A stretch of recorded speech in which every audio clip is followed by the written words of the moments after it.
Edward scolded the twins severely, but told Gordon it served him right. Gordon was furious. A few days later, some enthusiasts came. On their last afternoon, they went to the China Clay Works. Edward found it hard to start the heavy train. "Did you see him straining?" asked Henry. "Positively painful," remarked James. "Just pathetic," grunted Gordon. "He should give up and be preserved before it's too late." "Shut up," burst out Duck.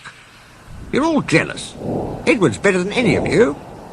"You're right, Duck," said Boko. "Edward's old, but he'll surprise us all." Bill and Ben were delighted with their visitors. They loved being photographed, and took the party to the workings in a brake van special. On the way home, however, the weather changed. Wind and rain buffeted Edward. His sanding gear failed, his wheels slipped, and his fireman rode in front, dropping sand on the rails by hand. "Come on! Come on! Come on!" panted Edward breathlessly. "This is dreadful!" But there was worse to come.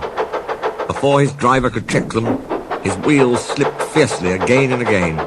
With a shrieking crack, something broke and battered his frame and splashers up and out of shape. The passengers gathered round while the crew inspected the damage. Repairs took some time. "One of your crank pins broke, Edward," said his driver at last. "We've taken your side rods off. Now you're a single, like an old-fashioned engine. Can you get these people home? They must start back tonight." "I'll try, sir," promised Edward. They backed down to where the line was more nearly level.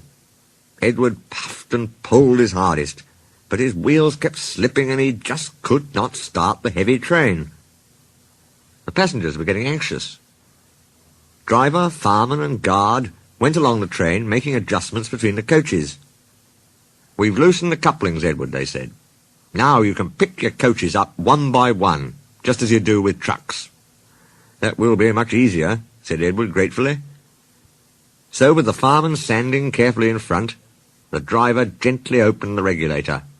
"Come on," puffed Edward. He moved cautiously forward, ready to take the strain as his tender coupling tightened against the weight of the first coach. The first coach moving helped to start the second helped the third, and so on down the train. "I've done it! I've done it!" puffed Edward, his wheels spinning with excitement. "Steady, boy," warned his driver, skillfully checking the wheel slip. "Well done, boy! You've got 'em! You've got 'em!" And he listened happily to Edward's steady beat as he forged slowly but surely up the hill. The passengers were thrilled. Most had their heads out of the windows. They waved and shouted, cheering Edward on. The fat controller paced the platform. Henry, with the special train, waited anxiously too. They heard a beep-beep. Then, battered, weary but unbeaten, Edward steamed in. The fat controller stepped angrily forward. He pointed to the clock. The excited passengers swept him aside. They cheered Edward, his driver and fireman to the echo, before rushing off to get in Henry's train. Henry steamed away to another storm of cheers, but not before everyone knew Edward's story.